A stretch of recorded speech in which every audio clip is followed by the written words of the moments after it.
For this week's experiment, we're going to extract DNA from cells. Now to do that, first we're going to take 1/4 teaspoon of salt, as you can see here, and we're going to pour it in a cup. And for the next step, as you can see, I have added 50 milliliters of water in addition to the salt, and the water should be drinking water.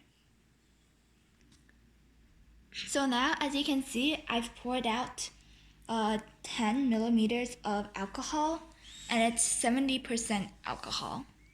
And just to let you know, 91% alcohol also works, but just for this experiment, I'm using 70%. And now I have some food coloring here, and I'm gonna pour a few drops of food coloring into the alcohol so that it has a bit of color, and we can see the alcohol when we actually do the experiment. So now I've put the alcohol food coloring mixture inside my refrigerator, and we're gonna keep it there for a while until we're gonna use it later for the experiment. And now we're gonna go back to our salt water solution, and whoever's DNA you want to extract, that person can just rinse with the salt water and spit it out. So after you spit it out, the cells inside your mouth will be in the salt water. So now I'm gonna invite my little lab assistant to rinse with the salt water. So later we're gonna extract her DNA. Okay, so now put the water inside your mouth. And now start rinsing as hard as you can. The harder you rinse it, the more DNA you'll get out. And the longer you rinse it, the more DNA. And when you're done, you can spit it out back inside the cup.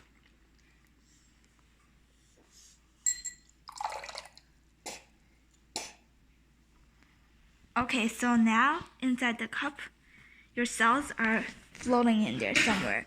And later we're gonna get the DNA out from those cells.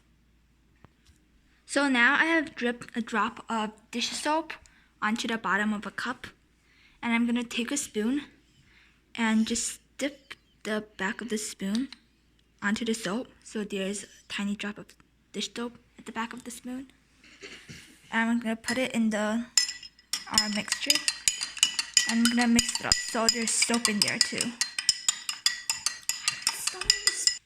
So now we're gonna take our half-frozen alcohol. We're gonna take it out of the fridge,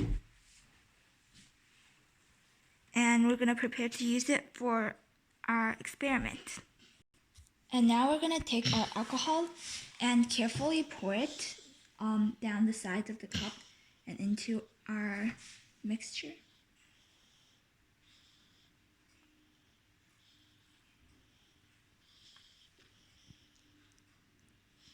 And we're gonna pour until there's about 3 milliliters of alcohol at the top.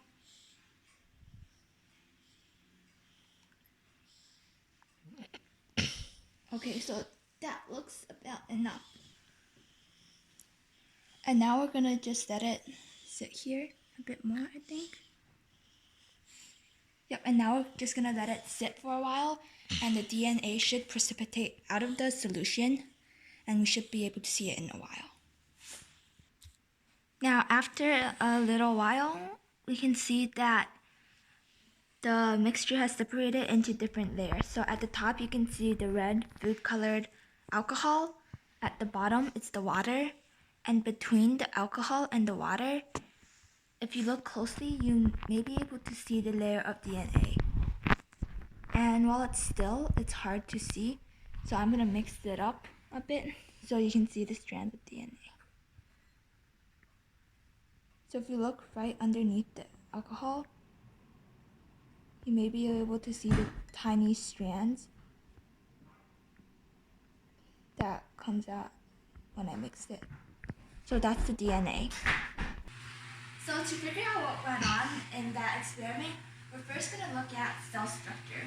So here, let's say this is a cell. And there are many things to sell, but for now we're just going to focus on the most important things that was going on during the experiment. So first of all, you've got the cell wall, which is basically like a wall guarding the cell.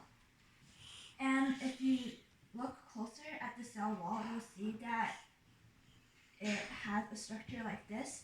So the cell wall is also called the phospholipid bilayer. And it's called a bilayer because it has two layers.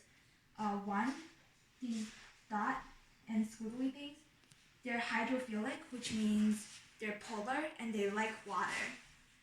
And these lines in the middle are hydrophobic, which means that they don't like water.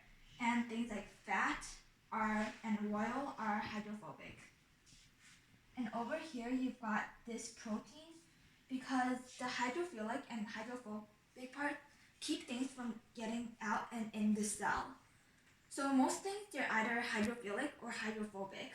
If they're hydrophilic, then they can get past the hydrophilic wall, but they get stuck in the hydrophobic wall. And if they're hydrophobic, then they don't even make it past the hydrophilic wall. So as a result, things that are just hydrophilic or hydrophobic, they can't get through the cell walls. But what about things that the cell actually need? Well, these things will get in and out through this protein here. And the protein is kind of like this tube that transport them out the cell and in the cell. Now, what happened in our experiment was the soap. Since you know, soap has a very unique molecular structure. It has a head here and it has this tail. And the tail is hydrophobic, the head is hydrophilic. So what happens is when soap touches the cell wall, then the hydrophilic head will touch the hydrophilic part and it'll get through.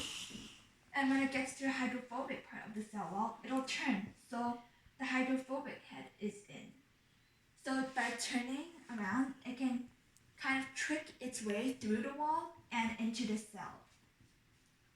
Now once you've got all these soap bubbles going inside the cell, well basically the cell wall gets destroyed and this entire thing comes apart. So now instead of having this cell, you get this giant splat of things. So all these things inside the cell, like the cytoplasm, the jelly-like substance inside the cell, the nucleus, which is the middle of the cell, and the DNA inside the nucleus, they all get splattered into this giant puddle of everything mixed together. So now we've got all this stuff out of the cell. So how do we separate the DNA from this? Now, that's where the salt and the alcohol comes in. When we added salt to the water at the beginning, it was to separate all of this giant puddle of stuff from each other. And because things like the cytoplasm, say, it's soluble in salt but not DNA, what happens is that when they touch the salt, the DNA gets separated from the other stuff in the cell. So just think of it like an egg, right? So say the cell is an egg, then the nucleus in the DNA is the egg yolk, and the cytoplasm is the egg white. And now we're trying to get the egg yolk out right now. So the first step would be to crack the egg, right? And that's essentially what the soap did. It cracked the cell egg. And now we have this giant messy pile of stuff. And the salt separates the egg yolk from the egg white. So now we've got this egg yolk here and this egg white here. So why would you still need alcohol? Because even when we get the egg yolk out, there will still be bits of egg white on it. So the DNA will not be perfectly pure. So what the alcohol does is, because DNA is not soluble in alcohol, and especially low temperature alcohol, which is why we froze it a bit before we used it, the DNA cannot dissolve in the salt while all this egg white just falls off and dissolves inside the solution. So we're just left with DNA, or more like not a circle, but strings of DNA all scattered here. And at the bottom we have all our mixture, the stuff the water, the salt, and the rest of the cell that got dissolved. Up here we have the alcohol, and somewhere in the middle we have our DNA, which is why the DNA got out of the cell during the experiment. So basically, to sum it up, the extracting the DNA from the cell has 3 steps. The first step was done with soap, and it breaks the egg, which is the cell. The second step is salt, which separates the egg yolk, which is the nucleus, from the egg white, which is all the other stuff. And step 3 is done with alcohol, which purifies the egg yolk / nucleus and allows us to see the strands of DNA. And a few words from my little lab assistant. As usual, don't forget to subscribe.